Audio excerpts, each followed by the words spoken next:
بسم الله والحمد لله، وصلى الله وسلم وبارك على رسول الله وعلى آله وصحبه ومن والاه، وأما بعد، فحياكم الله في هذا المجلس المتجدد من مجالس شرح متن الآج الرومية والتعليق على شرحها الشيخ محمد محي الدين عبد الحميد. باب الاستثناء. قال الماتن: وحروف الاستثناء 8، وهي إلا وغير وسوى وسواء وخلا وعدا وحاشا. قال الشارح: وأقول: الاستثناء معناه في اللغة مطلق الإخراج، وهو في اصطلاح النحاة عبارة عن الإخراج بإلا أو إحدى أخواتها لشيء، لولا ذلك الإخراج لكان داخلا فيما قبل الأداة. ومثاله قولك: نجح التلاميذ إلا عامرا، فقد أخرجت بقولك إلا عامرا أحد التلاميذ وهو عامر، ولولا ذلك الإخراج لكان عامر داخلا في جملة التلاميذ الناجحين. نعم. الباب السابع من المنصوبات هو الاستثناء. الاستثناء عرفه بأنه ماذا؟ بأنه عبارة عن الإخراج بإلا أو إحدى أخواتها لشيء، لولا ذلك الإخراج لكان داخلا فيما قبل الأداة. ثم مثل لك بقوله: نجح التلاميذ إلا عامرا، فأخرج عامرا، ولولاه لبقي داخل المستثنى منه وهو التلاميذ. نعم. واعلم أن أدوات الاستثناء كثيرة، وقد ذكر منها المؤلف 8 أدوات، والذي ذكره منها على 3 أنواع. نعم، هو قال المصنف قال حروف الاستثناء، والشارح قال أدوات الاستثناء، وهذا هو التعبير الصحيح. إذا قصد المصنف الحرف الذي هو قسيم الفعل والاسم، فالتعبير بالأدوات هو الصحيح. لماذا؟ لأن الأدوات قد تكون اسما، وقد تكون حرفا، وقد تكون فعلا. لكن إن قصد أنه لفظ، لأن أحيانا الحرف يطلق على اللفظ، ويطلق على الجملة، ويطلق على العبارة، فإن قصد هذا فالأمر واسع. لكن إن قصد الحرف الذي هو قسيم الفعل والاسم، فالتعبير الصحيح أن نقول ماذا؟ الأدوات لتشمل الحروف والأسماء والأفعال، وما ذكره على 3 أنواع. نعم. النوع الأول ما يكون حرفا دائما وهو إلا، والنوع الثاني ما يكون اسما دائما وهو 4، وهي سوى بالقصر وكسر السين، وسوى بالقصر وضم السين، وسواء بالمد وفتح السين، وغير. والنوع الثالث ما يكون حرفا تارة ويكون فعلا تارة أخرى، وهي 3 أدوات، وهي خلا وعدا وحاشا. نعم، هذه 3 الأقسام أو 3 الأنواع التي ذكرها المصنف. منها ما يكون حرفا، ومنها ما يكون اسما يعني دائما، ومنها ما يتردد بين الحرفية والفعلية. أما الحرف الدائم فهو إلا، هذا الدائم، هذا يكون ماذا؟ إلا بالاتفاق أنه حرف. إذا أردت يعني غير الاتفاق فحاشا، يعني عند السيبويه تكون حرف جر، لكن نحن نتكلم الآن عن ماذا؟ عن المتفق عليه. وما يكون اسما دائما، وهي سوى وما تفرع عنها وغير. سوى وما تفرع عنها وغير، سوى وسوى وسواء وغير. والنوع الثالث ما يكون حرفا تارة ويكون فعلا تارة، وهو مؤثر في الفعل أو في المفعول أو فيما بعده، يؤثر فيما بعده. إن كان حرفا فهو حرف جر، وإن كان فعلا فيكون ما بعده مفعولا به، يكون ما بعده مفعولا به، وسيتبين لك ذلك عند ضرب الأمثلة بإذن الله. ومعنى قولهم يعني ما يكون حرفا تارة ويكون فعلا تارة، أي أنه يجوز أن يكون حرفا ويجوز أنه يكون فعلا. ولذلك يقول متردد بين الحرفية والفعلية، يعني خلا عند الجميع أنها مترددة بين الحرفية والفعلية. وعدا مترددة عند غير سيبويه، سيبويه يرى أنها حرف. وحاشا عند السيبويه أنها حرف، وعند البصريين أنها مرة تكون حرفا ومرة تكون فعلا، وعند الكوفيين أنها فعل مطلقا، لكن الأقرب أنها تتردد بين الفعلية والحرفية كما تقدم. نعم. حكم المستثنى بإلا. قال الماتن: فالمستثنى بإلا ينصب إذا كان الكلام تاما موجبا، نحو قام القوم إلا زيدا وخرج الناس إلا عمرا. وإن كان الكلام منفيا تاما جاز فيه البدل والنصب على الاستثناء، نحو ما قام القوم إلا زيد وإلا زيد، وإن كان الكلام ناقصا كان على حسب العوامل، نحو ما قام إلا زيد وما ضربت إلا زيد وما مررت إلا بزيد. نعم، هذا هو كلام المصنف، وهو أحكامه الإعرابية، أو في أحكامه الإعرابية، وهو في أحكامه الإعرابية. متى يكون منصوبا، ومتى يجوز أن يكون منصوبا أو أن يكون تابعا، ومتى يكون على حسب ما سبقه وجوبا، على حسب ما سبقه وجوبا. إذا عندك في الاستثناء كم؟ 3 أنواع أو 3 أقسام من حيث الإعراب، منه ما يجب نصبه، ومنه ما يجوز نصبه ويجوز إتباعه لما قبله من التوابع. فإن كان مثلا تابعا لمرفوع كان مرفوعا، وإن كان تابعا لمنصوب كان منصوبا، وإن كان تابعا لمجرور كان مجرورا. ويجوز أن تلزمه النصب أيضا، لكن جوازا لا وجوبا. هذا الثاني. والثالث ما يجب أن يكون تابعا لما قبله على حسب العامل، يعني نلغي إلا ما كأنها موجودة. متى يعني يكون النوع الأول، ومتى يكون النوع الثاني، ومتى يكون النوع الثالث، هذا ما سيوضحه الشارح بإذن الله. نعم. قال الشارح: وأقول: اعلم أن للاسم الواقع بعد إلا 3 أحوال. الحالة الأولى وجوب النصب على الاستثناء. الحالة الثانية جواز إتباعه لما قبل إلا على أنه بدل منه مع جواز نصبه على الاستثناء. الحالة الثالثة وجوب إجرائه على حسب ما يقتضيه العامل المذكور قبل إلا، وبيان ذلك أن الكلام الذي قبل. نعم، هذه الأحوال الثلاثة، وهي ماذا؟ نؤكدها قبل أن ندخل في التفاصيل. ما يجب نصبه، ما يجوز نصبه أو إتباعه إن كان تابعا، والثالث ما يجب لا ليس الإتباع، لأن إتباع في التوابع، إنما يجب إجراؤه على حسب ما قبله، على حسب ما قبله. فمثلا ما حضر إلا علي، ألغي إلا ما حضر علي، يكون فاعل، لابد أن يكون مرفوع. فهذا هو المقصود، أن يكون يعني يجرى بحسب ما قبله، على حسب موقعه في الجملة، لو لم يكن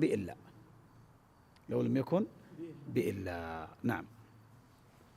وبيان ذلك أن الكلام الذي قبل إلا إما يكون تاما موجبا، وإما يكون تاما منفيا، وإما يكون ناقصا، ولا يكون حينئذ إلا منفيا. يعني هذه الأحوال الإعرابية تبنى على حال الجملة. فمن الكلام ما يكون تاما موجبا. ما معنى تام؟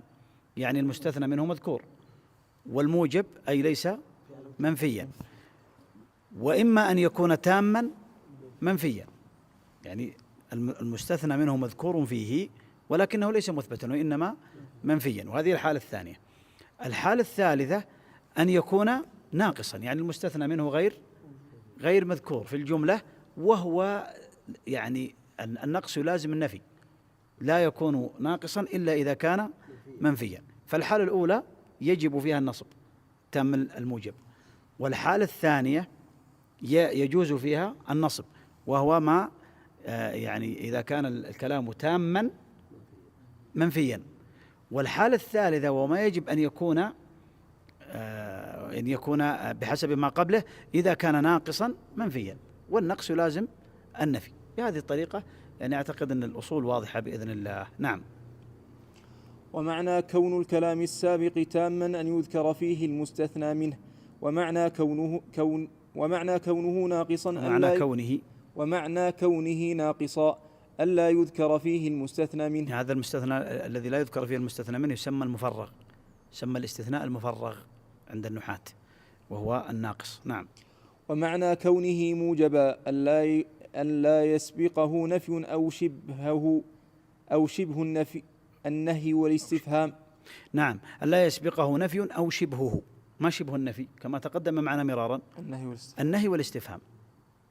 النفي يشبهه النهي والاستفهام، هذا معنى النفي هنا. نعم.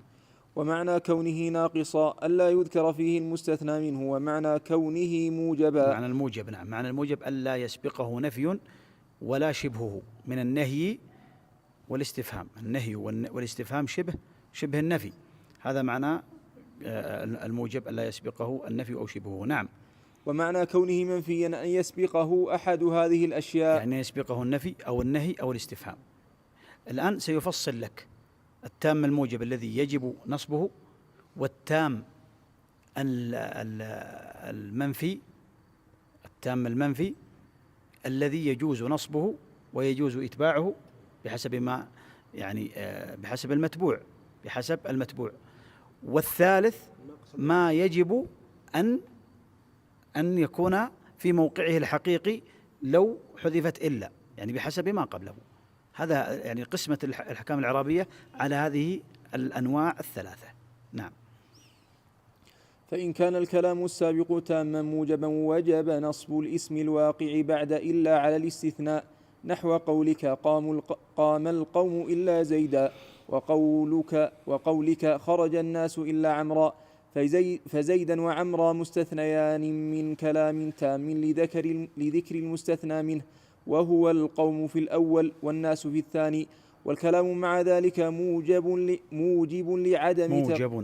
موجب لعدم تقدم نفي أو شبهه، فوجب نصبهما، وهذه هي الحالة الأولى. نعم، أن يكون الكلام تاما موجبا. في هذا المثال قام القوم إلا زيدا، ما معنى التام؟ قلنا ما ذكر فيه المستثنى منه. القوم هنا مذكور وهو المستثنى منه، وهل هو منفي أو فيه شبه نفي أو مثبت؟ ما دام تاما مثبتا فيجب نصب المستثنى الذي بعد إلا. ما قام القوم إلا زيدا، الكلام تام موجب، فزيدا هذه ما إعرابها؟ مستثنى منصوب. وما حكم النصب؟ وجوبا أو جوازا؟ وجوبا. لو جاء بعد قليل هذا تام موجب، سيأتيك التام المنفي، هنا يجوز. نعم. وإن كان الكلام السابق تاما منفيا جاز فيه الإتباع على البدلية أو النصب على الاستثناء، نحو قولك ما قام القوم إلا زيد، فزيد مستثنى من كلام تام لذكر المستثنى منه وهو القوم، والكلام مع ذلك منفي لتقدم ما النافية، فيجوز فيه الإتباع، فتقول إلا زيد بالرفع، لأن المستثنى منه مرفوع وبدل المرفوع مرفوع، ويجوز فيه على قلة النصب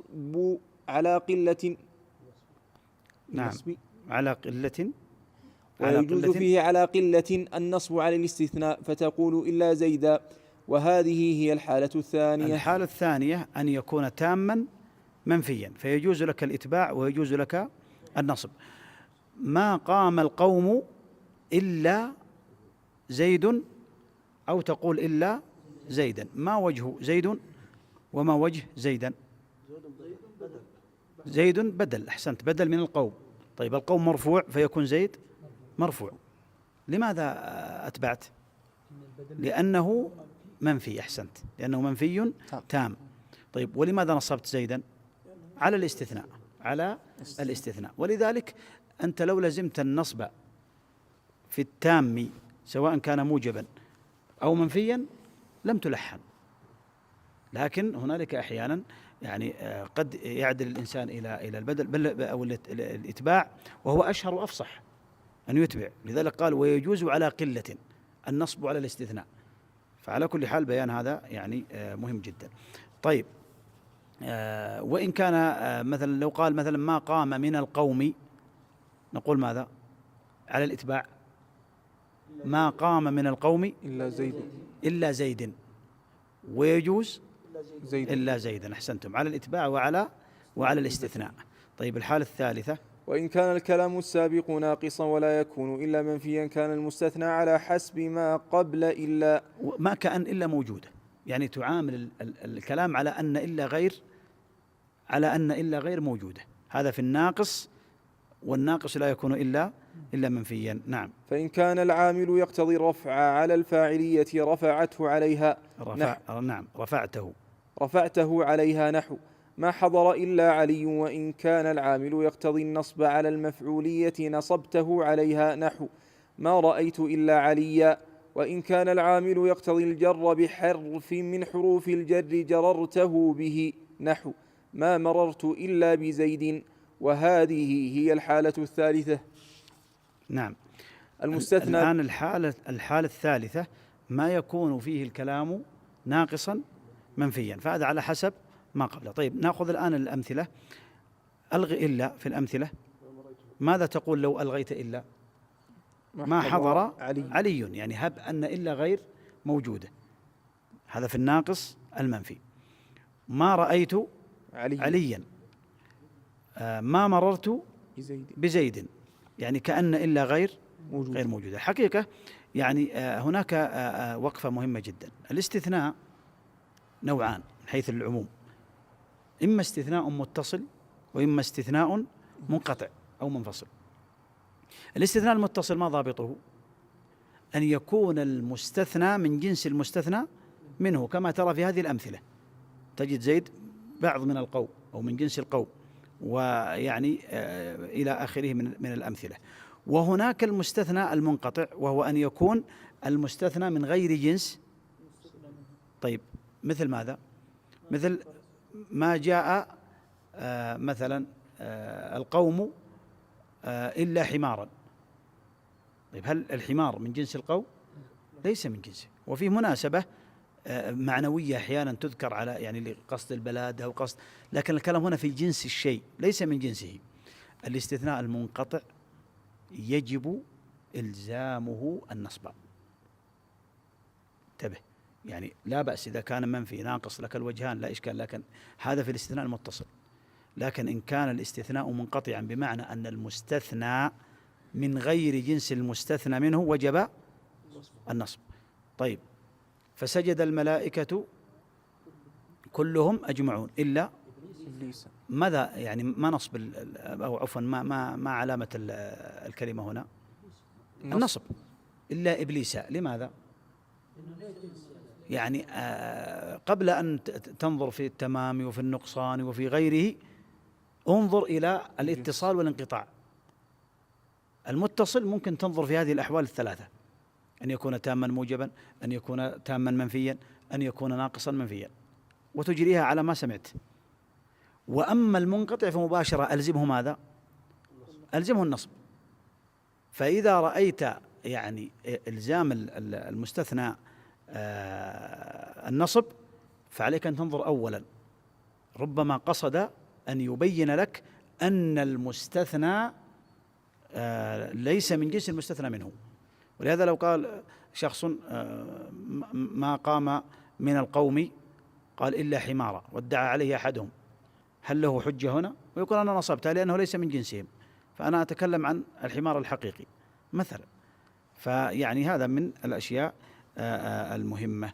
بعضهم يجيز في الاستثناء إذا كان غير موجب، يجيز غير النصب بشرط أن يكون غير موجب، أن يكون منفيا.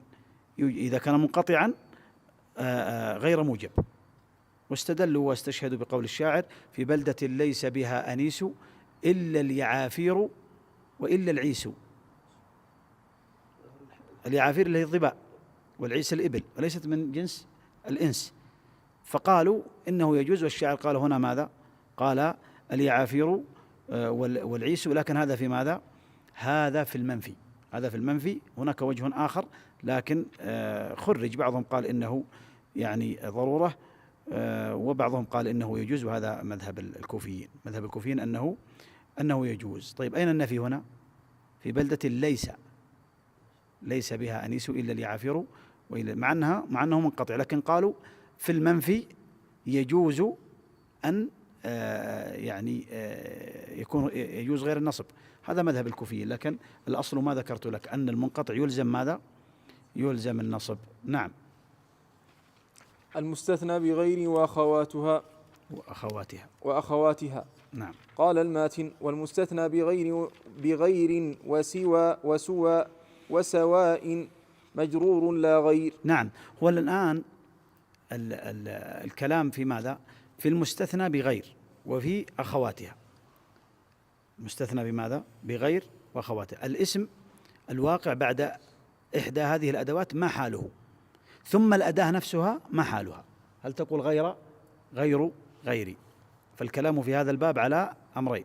الأمر الأول ما يكون بعد غير وأخواتها، ما يكون الاسم الواقع بعد غير. والكلام الثاني على ماذا؟ على الأداة نفسها، ما حالها وما حكمها.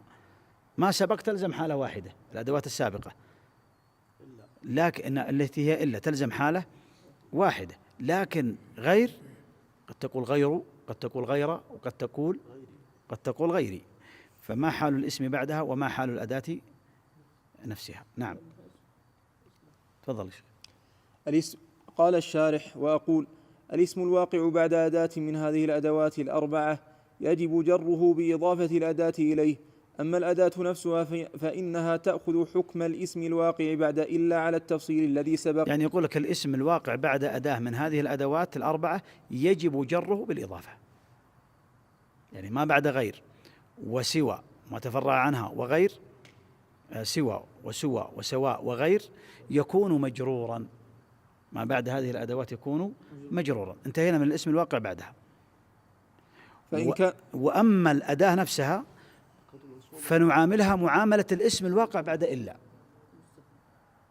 بحسب التقاسيم المشهورة نعاملها معاملة ماذا؟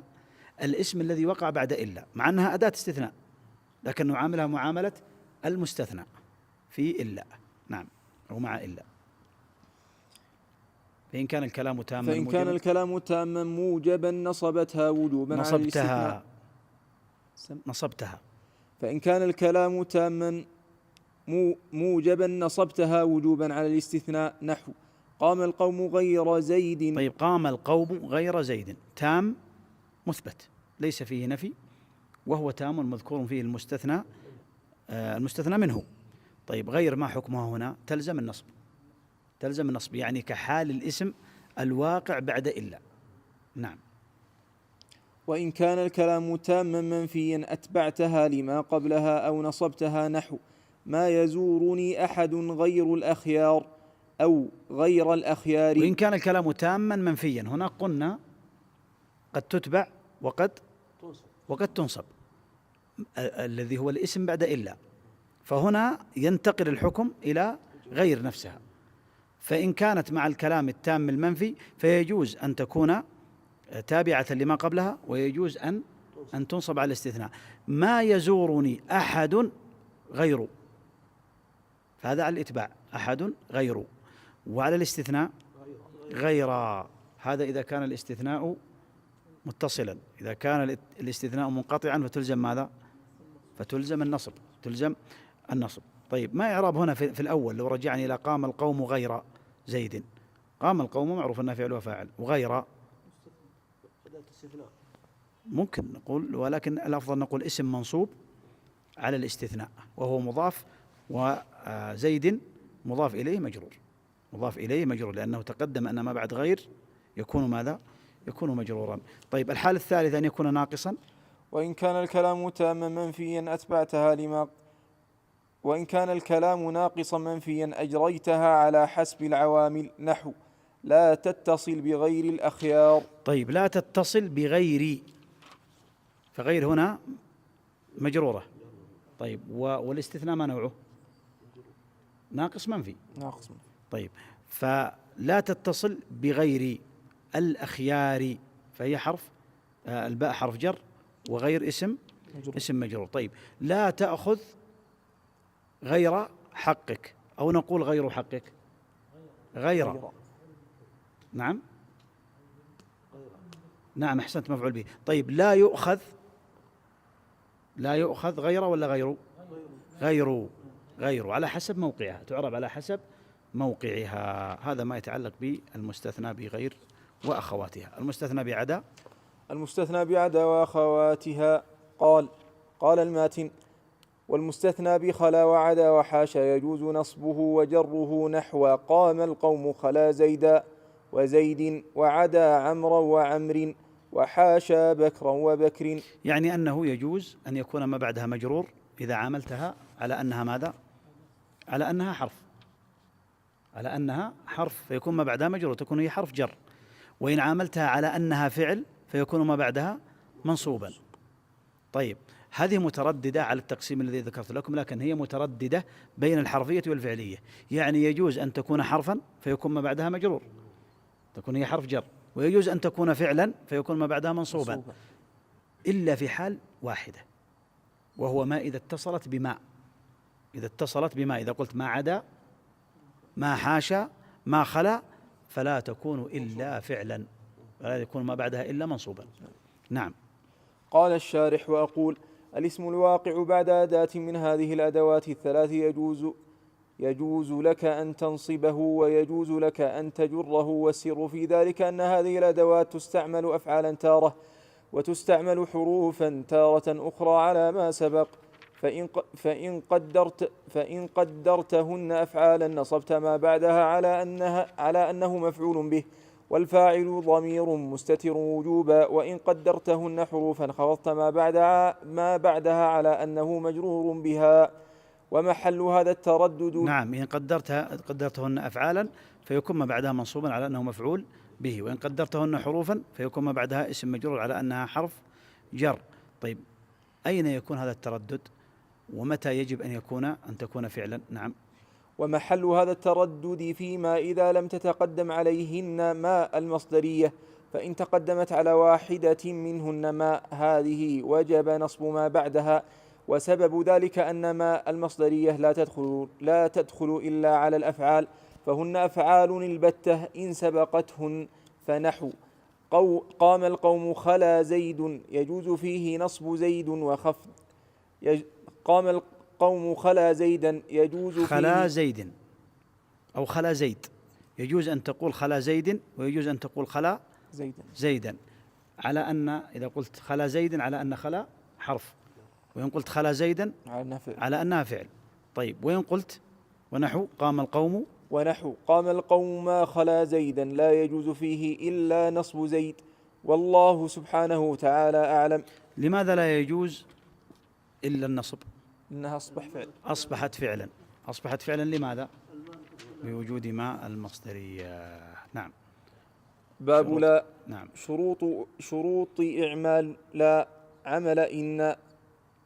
نعم. قال الماتن: اعلم أن لا تنصب النكرات بغير تنوين إذا باشرت النكرة ولم تتكرر لا، نحو لا رجل في الدار. قال الشارح وأقول: نعم، هذا الباب الثامن، وهو باب لا النافية العاملة أو النافية للجنس العاملة عمل إن. قال: اعلم أن لا تنصب النكرات بغير تنوين إذا باشرت النكرة. يشير المصنف إلى شروط إعمال لا النافية، وقد ذكرها الشارح هنا مفصلة. نعم. قال الشارح وأقول: اعلم أن لا النافية للجنس تعمل عمل إن، فتنصب الاسم لفظا أو محلا وترفع الخبر، وهي لا تعمل هذا العمل وجوبا إلا بأربعة شروط: الأول أن يكون اسمها نكرة. الثاني أن يكون اسمها متصلا بها أي غير مفصول منها ولو بالخبر. والثالث أن يكون خبرها نكرة أيضا. والرابع ألا تتكرر لا. نعم. لتعمل وجوبا نقول ماذا؟ يشترط لها 4 شروط ذكرها الشارح هنا: أن يكون الاسم معها نكرة، وأن يكون اسمها متصلا بها ليس بينه وبينها فاصل، والثالث أن يكون خبرها نكرة، يعني يكون اسمها نكرة وخبرها نكرة، والثالث ألا تتكرر لا في الجملة. لذلك سيأتيك أوجه في لا حول ولا قوة لأنها تكررت. فهذه 4 شروط. يعني يضيف بعضهم شرطا خامسا، وهو ألا تسبق بحرف جر. لو قلت سافرت بلا زاد فحينئذ لا تعمل. نعم. ثم اعلم أن اسم لا على 3 أنواع: الأول المفرد، والثاني المضاف إلى نكرة، والثالث الشبيه بالمضاف. أما المفرد في هذا الباب وفي باب المنادى فهو ما ليس مضافا ولا شبيها بالمضاف، فيدخل فيه المثنى وجمع التكسير وجمع المذكر السالم وجمع المؤنث السالم. نعم. اسم لا يكون على 3 أنواع: إما أن يكون مفردا أو غير مفرد. والمقصود بالإفراد هنا ما يقابل المضاف والمضاف إليه، وما يقابل الشبيه بالمضاف أيضا، ما يقابل المضاف وما يقابل الشبيه بالمضاف، لأن المفرد قد يقابل المثنى والجمع وكذا في بعض المواطن، قد تقدم تفصيله في هذا. وقد يعني المقصود به ما يقابل الجملة أو ما يقابل شبه الجملة. المقصود هنا بالمفرد في باب لا النافية هو ما يقابل المضاف والشبيه بالمضاف. نعم. ما حكم الاسم المفرد بعد لا؟ وحكمه أنه يبنى على ما ينصب به، فإذا كان نصبه بالفتحة معناه أنه يكون اسم لا النافية يكون ماذا؟ يكون مبنيا، لكنه يكون في محل نصب، يبنى على ما ينصب به لو لم يكن اسم لا، يبنى على ما يبنى عليه لو لم يكن اسم لا. ثم بعد ذلك نقول في محل نصب. نعم. وحكمه أنه يبنى على ما ينصب به، فإذا كان نصبه بالفتحة بني على الفتح، نحو لا رجل في الدار، وإن كان نصبه طيب لا رجل نقول اسم لا النافية للجنس، ولذلك لما كان مبنيا لم ينون، لا ينون، لأن المبني لا يقبل التنوين إلا في يعني في مثل يعني لإزالة العلمية عنه، تقول مثلا في سيبويه وسيبويه آخر، يعني لتنكيره، إذا أردت التنكير يسمى تنوين التنكير. طيب لا رجل اسم لا النافية مبني على الفتح، اسم لا النافية مبني على الفتح، لا رجل في الدار، ثم الجار والمجرور في محل رفع خبر لا النافية للجنس. نعم. وإن كان نصبه بالياء، وإن كان يعني المفرد ينصب بماذا أصلا؟ رجل ينصب لا ينصب بالعلامة الفرعية، إنما ينصب بالعلامة الأصلية، فيبنى عليه، يبنى عليه. نعم. والمثنى وجمع المذكر السالم يبنى على ماذا؟ وذلك المثنى وجمع المذكر السالم بني على الياء، نحو لا رجلين في الدار، وإن نعم. كان لا رجلين في الدار، لا مسلمين هناك، لا مسلمين. طيب ما إعراب لا رجلين ولا مسلمين؟ لا رجلين اسم لا مبني على ماذا؟ لا النافية للجنس مبني على الياء، ولا مسلمين هناك، مسلمين اسم لا النافية للجنس مبني على الياء. أحسنت، يعني على بنائه لو لم يكن اسم لا مبني. نعم. أو على علامته التي ينصب بها. وإن كان نصبه بالكسرة نيابة عن الفتحة، وذلك جمع المؤنث السالم بني على الكسر، نحو لا صالحات اليوم. طيب ما إعراب صالحات؟ اسم لا النافية للجنس مبني على ماذا؟ على الكسر، على الكسر في محل نصب، في محل نصب. نعم. وأما المضاف فينصب بالفتحة الظاهرة أو ما ناب عنها، نحو ينصب، لم يقل يبنى، إنما قال ينصب، معناه أنه يعرب مباشرة. ترى هذا قريب من باب النداء، لذلك سيتبعه بباب النداء، قريب من باب النداء في هذه المسألة. نعم. المضاف قال ينصب، إذا قال ينصب أو يرفع أو يجر فمعنى أنه ليس مبنيا، معناه أنه ليس مبنيا. نعم. نحو لا طالب علم ممقوت، لا طالب علم ممقوت. طيب ما إعراب طالب؟ اسم لا النافية منصوب، لا نقول مبني. لماذا قلنا منصوب؟ لأنه مضاف.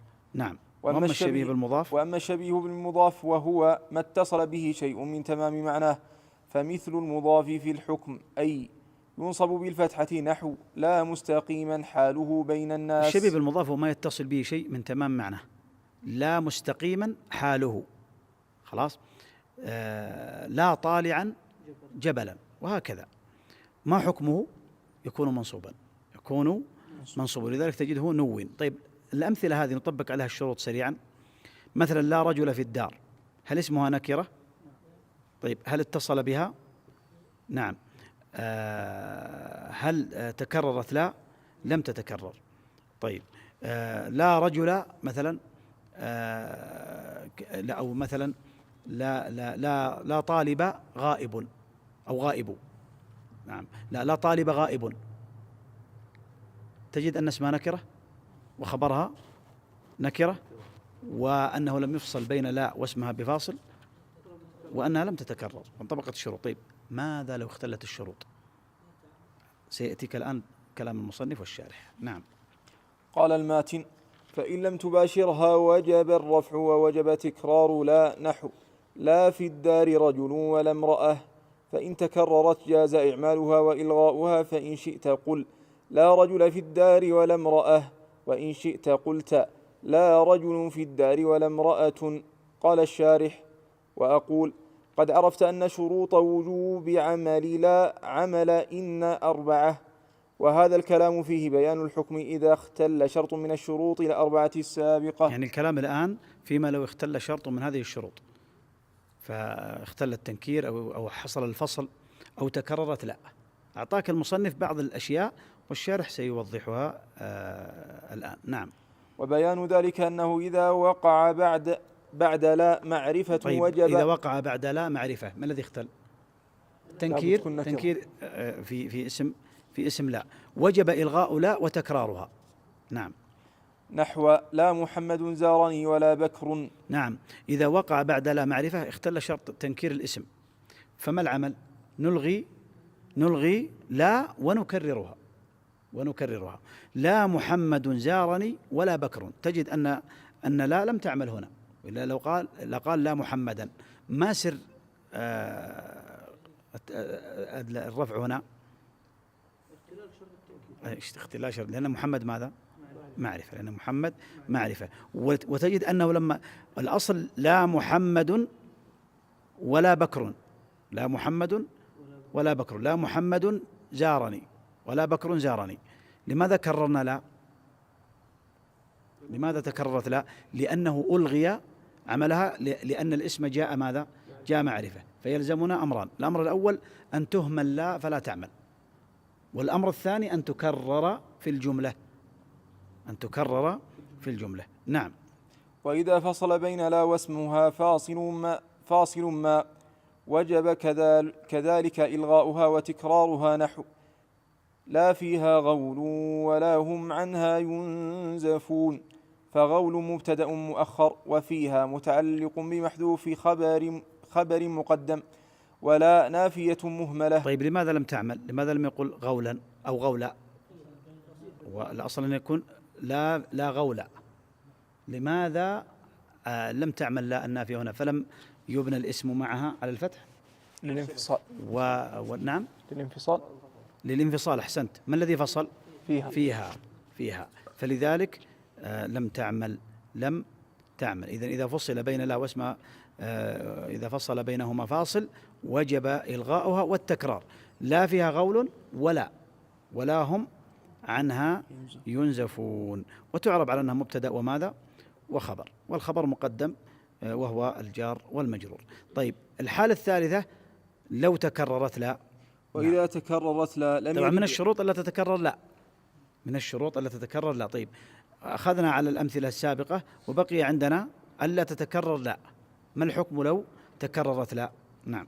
وإذا تكررت لا لم يجب إعمالها، بل يجوز إعمالها إذا استوفت بقية الشروط، ويجوز إهمالها. يعني ما الحكم لو تكررت لا وبقي الشروط موجودة؟ يعني الاسم نكرة ولم يفصل بين الاسم ولا فاصل. نعم، يجوز الأمران، يجوز أن تعمل ويجوز أن تهمل، ويجوز أن تعمل في الأول وتهمل في الثاني، ويجوز العكس، يعني تجوز هذه الوجوه، ويجوز أن تهمل في الأمرين، ويجوز أن تعمل في الأمرين في مع التكرار، ومع الأول ومع الثاني، ومع الأول دون الثاني، ومع الثاني دون الأول. نعم. ويجوز إهمالها، فتقول على الإعمال لا رجل في الدار ولا امرأة، وتقول على الإهمال لا رجل في الدار ولا امرأة، برفع رجل وامرأة.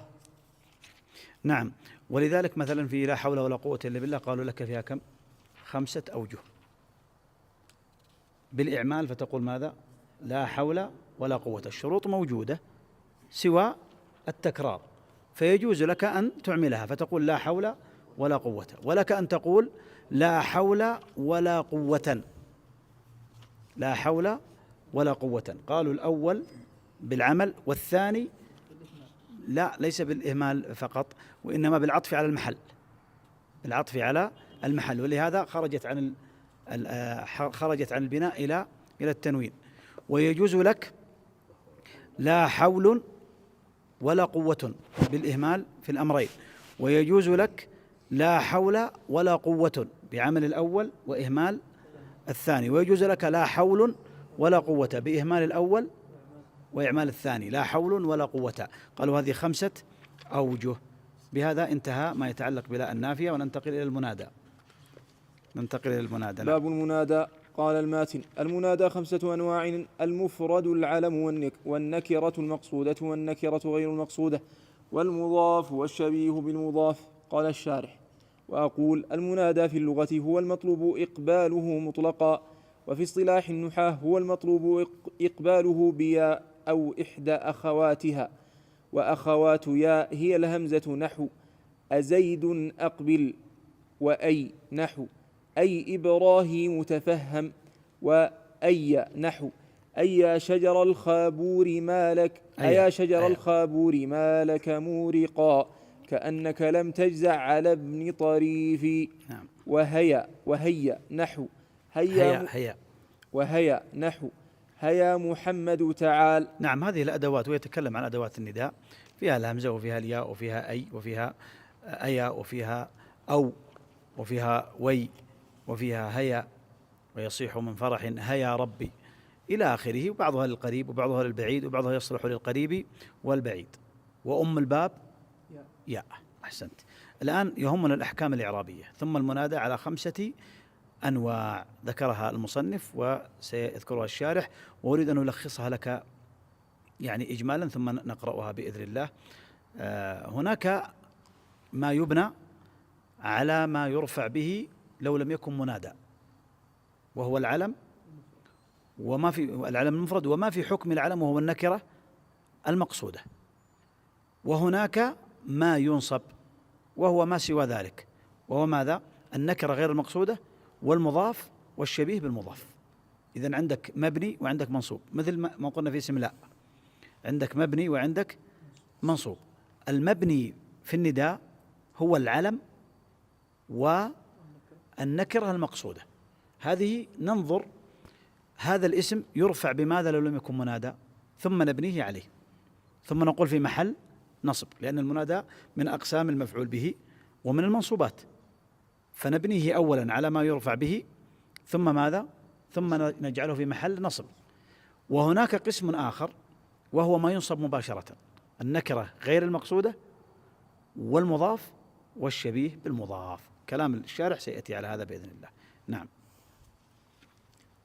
ثم المنادى على 5 أنواع: المفرد العلم، وقد مضى في باب لا تعريف المفرد، ومثاله يا محمد ويا فاطمة ويا محمدان ويا فاطمتان ويا محمدون ويا فاطمات. طيب، ما إعراب يا محمد؟ نقول محمد يا أداة نداء، ومحمد منادى مبني على الضم. لماذا مبني على الضم؟ لأنه علم في محل إيش؟ في محل نصب منادى أو مفعول به على بعض التوجيهات. ويا فاطمة مثلها. طيب، يا محمدان مبني على ماذا؟ على الألف في محل نصب. ويا فاطمتان مثلها. ويا محمدون مبني على ماذا؟ على الواو. وهكذا في العلم. طيب، والنكرة المقصودة مثلها. نعم.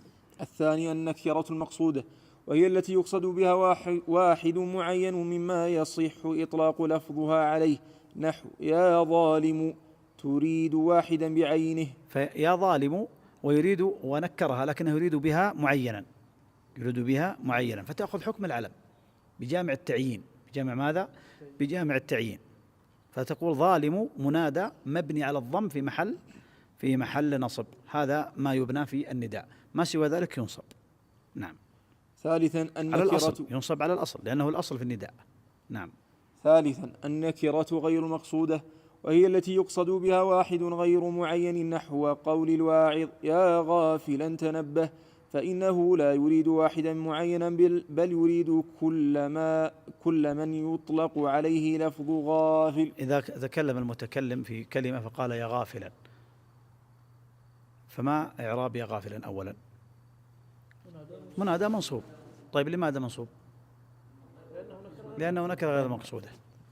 ولذلك لو قلت يا غافل الكلمة محتج عليك أحدهم معه حجة، قال قصدني، والدليل أنه قال إيش؟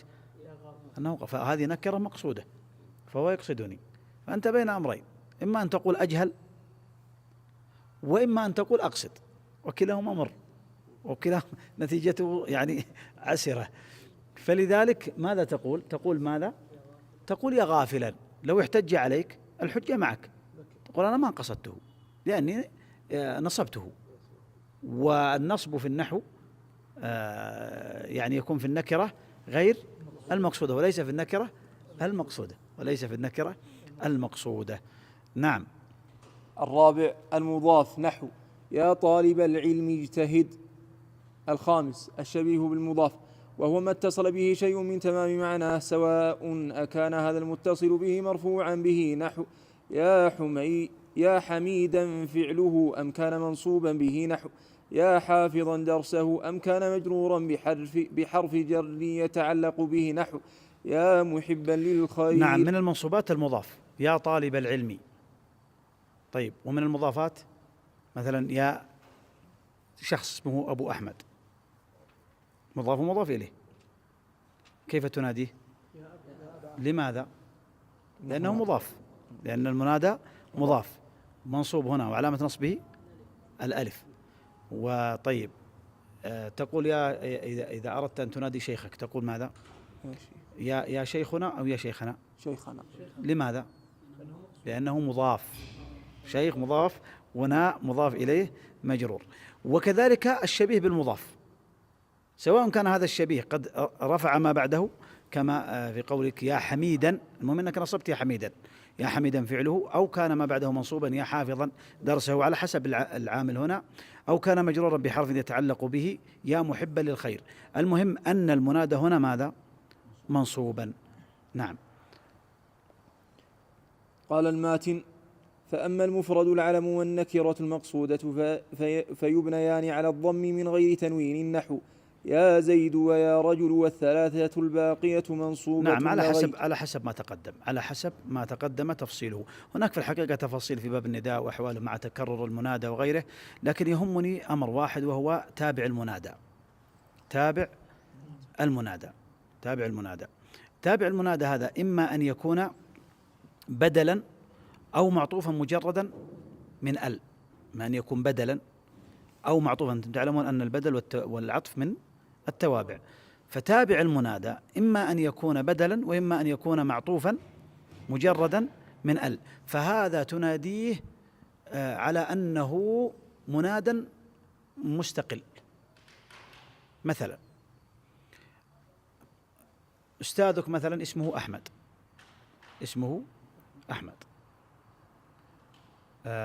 ويكنى بأبي محمد، وتريد أن تجمع هذه كلها، فماذا تقول؟ اسمه أحمد ولا محمد؟ ماذا قلنا؟ أحمد. اسمه أحمد وكنيته أبو محمد، وأنت تريد أن تناديه فتقول يعني يا شيخنا مثلا.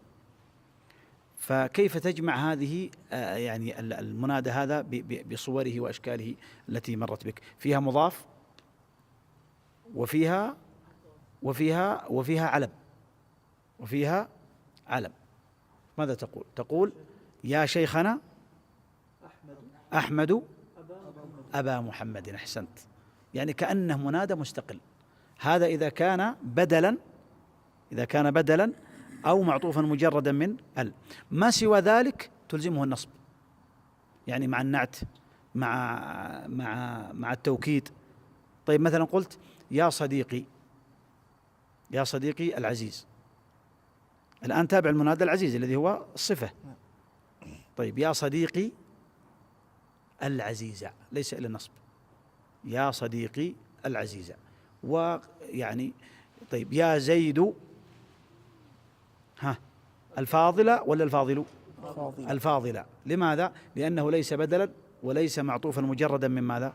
مجردا من ال، تجده بأل وتجده ماذا؟ وتجده تابعا في غير البدل. أما في البدل فتعامله على أنه منادا مستقل، العلم يبنى على الضم، والمضاف والنكرة غير المقصودة تكون ماذا؟ تكون منصوبة وإن اجتمعت. طيب ننتقل إلى المفعول له. باب المفعول من أجله ولا له؟ المفعول له أو لأجله لا بأس. باب المفعول له. قال الماتن: وهو الاسم المنصوب الذي يذكر بيانا لسبب وقوع الفعل، نحو قولك قام زيد إجلالا لعمرو وقصدتك ابتغاء معروفك. قال الشارح وأقول نعم، هذا هو النوع 10 و11 من المنصوبات، وهو المفعول له، وهو من المفاعيل 5. المفعول لأجله قال هو الذي يذكر بيان لسبب وقوع الفعل، يعني ما سبب وقوع الفعل؟ الذي وقع الفعل لأجله. نعم. قال الشارح وأقول المفعول من أجله، ويقال المفعول لأجله والمفعول له، وهو في اصطلاح النحاة عبارة عن الاسم المنصوب الذي يذكر بيانا لسبب وقوع الفعل. وقولنا الاسم يشمل الصريح والمؤول، يعني المفعول له قد يكون صريحا وقد يكون مؤولا كما في المفاعيل الأخرى. طيب، ما الذي مر بهذا؟ اختبار لكم، نجدد ذاكرتكم وننشطكم. ما الذي مر أنه لا يكون إلا اسما صريحا من أحسنت، التمييز. نعم. وقولنا الاسم يشمل الصريح والمؤول به، ولا بد في الاسم الذي يقع مفعولا له من أن يجتمع فيه 5 أمور. هذه شروط وقوع الاسم مفعولا لأجله، شروط وقوع الاسم مفعولا لأجله 5 شروط. نعم. الأول أن يكون مصدرا، والثاني أن يكون قلبيا، ومعنى كونه قلبيا ألا يكون دالا على عمل من أعمال الجوارح كاليد واللسان مثل قراءة وضرب. والثالث أن يكون علة لما قبله. والرابع أن يكون متحدا مع عامله في الوقت. والخامس أن يتحد مع عامله في الفاعل. هذه 5 شروط. أن يكون هذا المفعول مصدرا. ما الذي يشترك معه في المصدرية؟ المفعول المطلق. وأن يكون قلبيا وليس من أعمال الجوارح. وأن يكون علة لما قبله، يعني يفهم منه التعليل لما قبله. وأن يكون متحدا مع عامله في الوقت، وسيأتيك التمثيل على هذا. وأن يكون متحدا مع عامله في الفاعل، ليس له فاعل آخر. نعم. مثال الاسم المستجمع لهذه الشروط. ومثال الاسم المستجمع لهذه الشروط تأديبا، من قولك ضربت ابني تأديبا، فإنه نعم. الآن مصدر. سنطبق ضربت ابني تأديبا. أين المفعول لأجله؟ تأديبا. نطبق عليه الشروط، نأخذها واحدا واحدا يا ركان. نعم. فإنه مصدر، وقد مر بك أدب تأديبا في المفعول المطلق. نعم. وهو قلبي وليس من أعمال الجوارح. التأديب معنى ليس حسيا، نعم. لأنه ليس من أعمال الجوارح. نعم. وهو علة للضرب. لو قيل لما ضربته تأديبا فهو العلة. نعم. وهو متحد مع ضربت في الزمان. نعم، لا يمكن أن ينفصل عنه، لأنه اتحد معه وهو العلة منه. فالتأديب يكون من الضرب، متحد مع الضرب، لا يمكن أن ينفصل عنه، وإلا كيف يكون تأديبا وهو لم يحصل الفعل؟ نعم. وفي الفاعل أيضا يعني يتحد معه في الفاعل وفي الزمان. طيب، ضربت ابني تأديبا، فهل له فاعل آخر أو هو متحد مع عامله في الفاعل؟ متحد معه في الفاعل. وكل اسم استوفى هذه الشروط ما الذي يجوز لك فيه؟ يعني هو يكون مفعول لأجله، لكن هل يجوز لك وجه آخر؟ ولكن هذا الوجه الآخر سيترتب عليه تغيير في الصورة. نعم. وكل اسم استوفى هذه الشروط فيجوز فيه أمران: النصب والجر بحرف من حروف الجر الدالة على التعليل كاللام. نعم. يعني لك وجهان: الوجه الأول أن تنصبه على أنه مفعول لأجله لأنه استجمع هذه الشروط. طيب، والثاني أن تجره بحرف جر، تقول ضربت ابني للتأديب. ضربت ابني للتأديب، فالعامل فيها الآن أصبح ماذا؟ أصبح اللام جر بها، ولكنه أيضا يفيد معنى أو سبب وقوع الفعل وهو التأديب. طيب، لو قلت مثلا يعني سامحته طلبا لرضاه، ما يعرب طلبا هنا؟ طيب، طبق الشروط، انظر في الشروط. هل هو مصدر؟ طلب يطلب طلبا. نعم. وهل هو قلبي أو حسي؟ قلبي. وهل هو علة لما قبله؟ نعم. وهل اتحد مع عامله في الوقت والفاعل؟ نعم. فلذلك يكون ماذا؟ مفعول لأجله. طيب لو قال أخذت الكتاب قراءة عليه، قراءة عليه، هل يكون مفعولا مطلق؟ لا. لماذا؟ مصدر هذا، لأنه ليس قلبيا. أحسنت. طيب أكمل. واعلم أن الاسم الذي يقع مفعولا لأجله 3 حالات: الأولى أن يكون مقترنا بأل، والثانية أن يكون مضافا، والثالثة أن يكون مجردا من الأل ومن الإضافة. وفي جميع هذه الأحوال يجوز فيه النصب والجر بحرف الجر، إلا أنه قد يترجح أحد الوجهين وقد يستويان في الجواز. المفعول لأجله قد يكون مقترنا بأل، وقد يقترن بالإضافة، وقد يتجرد عن أل والإضافة. في هذه الحالات جميعها يجوز لك النصب والجر، لكن ما الذي يترجح أو ما الأكثر؟ على حسب النوع، على حسب النوع. نعم.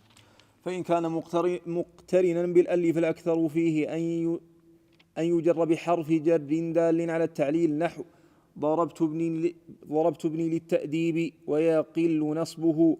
وإن كان مضافا جاز جوازا متساويا أن يجر بالحرف وأن ينصب، نحو زرتك محبة أدبك أو زرتك لمحبة أدبك. وإن كان مجردا من الأل ومن الإضافة فالأكثر فيه أن ينصب، نحو قمت إجلالا للأستاذ ويقل جره بالحرف. والله أعلم. نعم. إذا كان مقترنا بأل فالأكثر فيه ماذا؟ عندكم موجود الأكثر فيه أن يجر بحرف الجر. ضربت ابني للتأدب أو للتأديب، ويقل نصبه. لماذا؟ لأنه اقترن بأل. على كل حال هو يجوز النصب في هذه الأحوال كلها، لكن إن كان مقترنا بأل فالأفضل أن يجر. وإن كان مضافا فيتساوى عندك الأمران، يجوز أن يجر بالحرف ويجوز أن ينصب. زرتك محبة أدبك، أين المفعول لأجله؟ محبة. هو الآن مضاف، يجوز لك أن تقول محبة أدبك، ويجوز لك أن تقول لمحبة أدبك، يتساوى الأمران. فإن تجرد من ال والإضافة فالأكثر أن ينصب. قمت إجلالا، والأمثلة السابقة كلها طلبا وتأديبا هذه مجردة من ال والإضافة، فالأكثر فيها ماذا؟ أن تنصب. وإجلالا نطبق عليها الشروط، نطبق. هل هو مصدر قلبي؟ علة لما قبله؟ اتحد في الزمن وفي الفاعل؟ نعم اتحد في الأمرين هذين. وهل تجرد من ال والإضافة أو اقترن بأحدهما؟ تجرد من ال والإضافة، فما الأكثر فيه؟ أن ينصب. الأكثر فيه أن ينصب. انتقل معي إلى القسم أو الباب الأخير من النواصب، وهو المنصوبات. المنصوبات وهو المفعول معه. نعم. باب المفعول معه. قال الماتن: وهو الاسم المنصوب الذي يذكر لبيان من فعل معه الفعل، نحو قولك جاء الأمير والجيش واستوى الماء والخشبة. طيب هذا المفعول معه وهو النوع الأخير من المنصوبات. طبعا المنصوبات التي نفصل فيها، وإلا هنالك منصوبات لم نفصل فيها لأنها قد تقدمت. أخبار النواسخ، أخبار كان وأخواتها، وأسماء إن وأخواتها، وماذا؟ والتوابع، وكذلك ظننت إلى آخره. لكن الكلام هنا فيما لم يذكر من قبل. طيب ذكر التعريف وعلق عليه الشارح. نعم. قال الشارح: وأقول المفعول معه عند النحاة هو الاسم الفضلة المنصوب بالفعل أو ما فيه معنى الفعل وحروفه الدال على الذات التي وقع الفعل بمصاحبتها المسبوق بواو تفيد المعية نصا. نعم. ولذلك تعريف الشارح على التفصيل إخراج القيود والمحترزات، لكن تعريف الماتن يعني مختصر ودال. أيضا الاسم المنصوب الذي يذكر لبيان من فعل معه الفعل، من فعل معه الفعل، فيكون ما بعده ماذا؟ ما بعد الواو، يكون ما بعد الواو الاسم المنصوب الذي يذكر لبيان من فعل معه الفعل، من فعل معه الفعل بعد أو بواو تفيد المعية. لو أضفنا هذا على تعريف الماتن يكفي، بواو تفيد المعية. فما بعد الواو يكون مفعولا معه لأنه ذكر الفعل معه، لأنه ذكر الفعل معه. نعم. الآن سيذكر لك القيود والمحترزات. فقولنا الاسم يشمل المفرد والمثنى والجمع والمذكر والمؤنث، والمراد به الاسم الصريح دون المؤول، وخرج عنه الفعل والحرف والجملة. يعني لا يكون المفعول معه إلا اسما صريحا، لا يدخل فيه التأويل يعني بالمشتق. نعم. وقولنا الفضلة معناه أنه ليس ركنا في الكلام، فليس فاعلا ولا مبتدا ولا خبرا، وخرج به العمدة، نحو اشترك زيد وعمرو. نعم. أين العمدة؟ زيد وعمر. خرج به العمدة في الكلام، ليس فاعلا ولا مبتدا ولا خبر. وأيضا حتى في المعطوف لأن المعطوف له حكم المعطوف عليه، فقولك وعمر معطوف على عمدة فله حكمه، فهذا يخرج العطف عن المفعول معه. وقولنا المنصوب بالفعل أو ما فيه معنى الفعل وحروفه يدل على أن العامل في المفعول معه على ضربين. يعني المنصوب بالفعل أو ما في معنى الفعل، كما تقدم أيضا من أن العامل قد يكون فعلا وقد يكون ما في معنى الفعل كاسم الفاعل ونحوه. نعم. الفعل الأول الفعل نحو حضر الأمير والجيش. نعم. فالعامل فيه الحضر الأمير والجيش. العامل في المفعول معه الفعل. حضر الأمير والجيش هو حضر عامل في الفاعل وعامل في المفعول. نحن قلنا لكم سابقا في المفعول به، قلنا إن الفعل عند البصريين هو ماذا؟ هو العامل في الفاعل وفي المفعول، وعند الكوفيين الجملة. أحسنت. فإذا العامل هنا في الفعل وفي المفعول هو ماذا؟ في الفاعل وفي الفعل وفي المفعول. العامل في الفاعل وفي المفعول هو الفعل.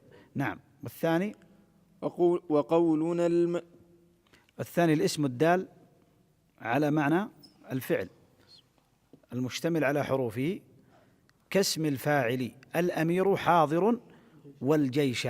حاضر اسم فاعل، وهي في معنى ماذا؟ في معنى الفعل، في معنى الفعل. فالجيش ما إعرابه؟ مفعول معه لأنه يزامن ماذا؟ يزامن الفعل في حضر ويزامن معنى الفعل في حاضر. نعم. وقولنا المسبوق بواو هي نص في الدلالة على المعية، يخرج به الاسم المسبوق بواو ليست نصا في الدلالة على المعية، نحو حضر محمد وخالد. ما فائدة الواو هنا؟ العطف. أحسنت. العطف أو ما معناها؟ واو ليش؟ واو العاطفة وليست واو المعية. لماذا؟ لأنها ليست نصا في المعية. نعم. ما حكم الاسم الواقع بعد الواو واو المعية؟ واعلم أن الاسم الواقع بعد الواو على نوعين: الأول ما يتعين نصبه على أنه مفعول معه، الثاني ما يجوز نصبه على ذلك وإتباعه لما قبله في إعرابه معطوفا عليه. نعم. ما يتعين نصبه يعني وجوبا، والثاني ما يجوز نصبه جوازا. أحسنت. ليس على سبيل الإيجاب. يعني يذكرك بماذا؟ يذكرك بالمنادى، يذكرك بالمستثنى أنه أحيانا يجوز ماذا؟ يجوز أن ينصب ويجوز أن يتبع ما قبله. في أي نوع من أنواع المستثنى؟ تام المنفي. هنا أيضا نستحضر الفكرة ذاتها. ما يجوز نصبه على ذلك وإتباعه في المنادى إذا في بعض الأحوال، فيما لو تكرر أو تغير أداة النداء أو كذا. نعم. ما يجوز نصبه على ذلك وإتباعه لما قبله في إعرابه معطوفا عليه. يعني يجوز أن تنصبه على أنه مفعول معه، ويجوز أن تتبعه ما قبله. طيب متى يكون هذا ومتى يكون هذا؟ ولذلك ستتذكر أمثلة المصنف أنها كانت موضوعة بعناية المصنف وليس الشارح، لما قال جاء الأمير والجيش استوى الماء والخشبة. أحد يستطيع يستنبط لي فيها دلالة؟ جاء الأمير والجيش واستوى الماء والخشبة. هل يصح اشتراك الجيش والأمير؟ يصح اشتراكهما. طيب والخشبة والماء هل يجوز اشتراكها مع بعض أو لا يجوز؟ الخشبة غير فلذلك يعني هو نعم. فلذلك ماذا؟ فلذلك سيكون في الأول يتعين النصب، والثاني يجوز النصب على التفصيل الآتي. نعم. أما النوع الأول فمحله إذا لم يصح تشريك ما بعد الواو لما قبلها في الحكم، نحو أنا سائر والجبل، ونحو ذاكرت والمصباح، فإن الجبل لا يصح تشريكه للمتكلم في السير، وكذلك المصباح لا يصح تشريكه للمتكلم في المذاكرة. وقد مثل المؤلف لهذا النوع بقوله استوى الماء والخشبة. طيب، الأول ما يجب نصبه، وهذا ما لا يصح تشريك ما بعد الواو مع ما قبلها في الحكم. وهنا مثال أوضح من استوى الماء والخشبة: أنا سائر والجبل. أنا سائر والجبل، الجبل مفعول معه. طيب، وسائر هل يصح أن يشترك ما بعد الواو وما قبلها في الحكم؟ السيرورة تكون لمن؟ للشخص. والجبل لا يشترك معه في نفس الحكم، فلذلك يجب أن ينتصب على المعية. وهنا كذا ذكرت والمصباح، المصباح يذاكر، نرى ما شاء الله مذاكرة معنا. طيب، فهذا يجب ماذا؟ يجب نصبه. وأما الثاني فمحله إذا صح تشريك ما بعد الواو لما قبلها في الحكم، نحو حضر علي ومحمد، فإنه يجوز نصب محمد على أنه مفعول معه، ويجوز رفعه على أنه معطوف على علي، ويجوز رفعه على أنه معطوف على علي، لأن محمدا يجوز اشتراكه مع علي في الحضور.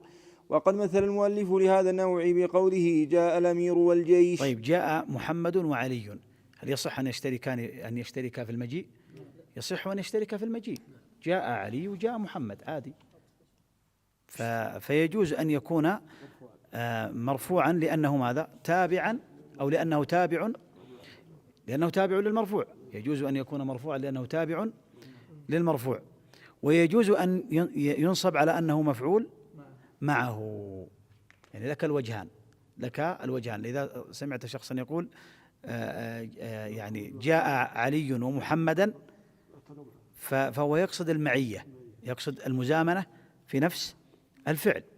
لكن لو قال لو عطفها فقال جاء علي ومحمد، فهذا لا يقصد، إنما يقصد الاشتراك في الحكم ويعني الجمع في هذا الأمر. بشيء يا شيخ؟ طيب، تمام.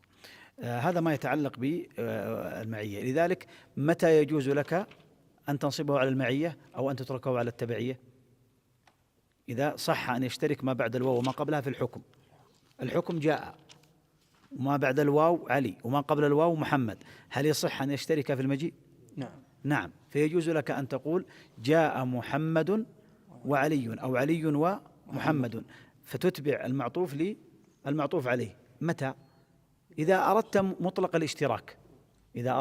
الاشتراك من غير الإشارة إلى تحديد الاتفاق في الفعل، في زمن الفعل.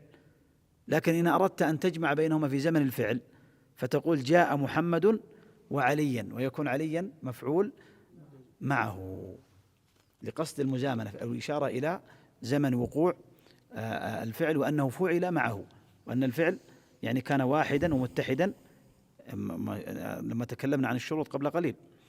فلذلك يجوز لك هذا الوجه ويجوز لك هذا الوجه. هذا ما يتعلق بالمنصوبات. المخفوضات أمرها يسير جدا، سنختم بها بإذن الله وننتهي من الكتاب كاملا. نعم، نقرأ باب المخفوضات. نعم، نختم الكتاب. باب المخفوضات من الأسماء. قال الماتن: المخفوضات 3 أنواع: مخفوض بالحرف، ومخفوض بالإضافة، وتابع للمخفوض. نعم، المخفوضات 3 أنواع: مخفوض بالحرف، ومخفوض بالإضافة، وتابع للمخفوض. يعني قد يجر الاسم بحرف الجر، وقد يجر بالإضافة، وقد يجر بالتبعية. مثلا اجتمعت في بسم الله الرحمن الرحيم، فالباء حرف جر، واسمي مجرور بماذا؟ بحرف الجر، وهو مضاف. واسم الله العظيم أو اسم الله العظيم مضاف إليه مجرور، جر بماذا؟ بالإضافة. والرحمن الرحيم بالتبعية. اجتمعت في بسم الله الرحمن الرحيم. هنا سيذكر لك يعني هذا التفصيل، وأنه قد يجر بحرف الجر، وقد يجر بالإضافة، وقد يجر بالتبعية. فتابع المعطوف المجرور مجرور، وتابع التوكيد المجرور أو يعني تابع المؤكد إذا كان مجرورا المؤكد يكون مجرورا، يكون التوكيد مجرورا، ومثل ذلك في البدل، ومثل ذلك في عطف البيان إلى آخره. ثم سيذكر لك حروف الجر، ثم سيذكر لك حروف الجر. قال فأما المخفوض بالحرف فأما المخفوض بالحرف فهو ما يختص بمن وإلى وعن، فهو ما يخفض بمن. عدلوا عندكم، فهو ما يخفض بمن. فهو ما يخفض بمن وإلى وعن وعلى وفي ورب والباء والكاف واللام وبحروف القسم وهي الواو والباء والتاء وبواو رب وبمذ ومنذ. نعم، وهذه قد سبق التفصيل فيها في باب الحرف وبيان معانيها هناك. وأيضا حروف القسم متى يعني يقسم بالواو، ومتى يقسم بالباء، ومتى يقسم بالتاء، بينا ذلك في باب الحرف في المجلس الأول أو الثاني، فلعلكم أن تراجعوه. وهي أيضا مذكورة هنا، معاني حروف الجر وحكم الاسم بعدها أنه يكون ماذا؟ أنه يكون مجرورا. ننتقل إلى ما يخفض بالإضافة. نعم. قال الماتن وأما ما يخفض بالإضافة فنحو قولك غلام زيد، وهو على قسمين: ما يقدر باللام وما يقدر بمن. فالذي يقدر باللام نحو غلام زيد، والذي يقدر بمن نحو ثوب خز وباب ساج وخاتم حديد.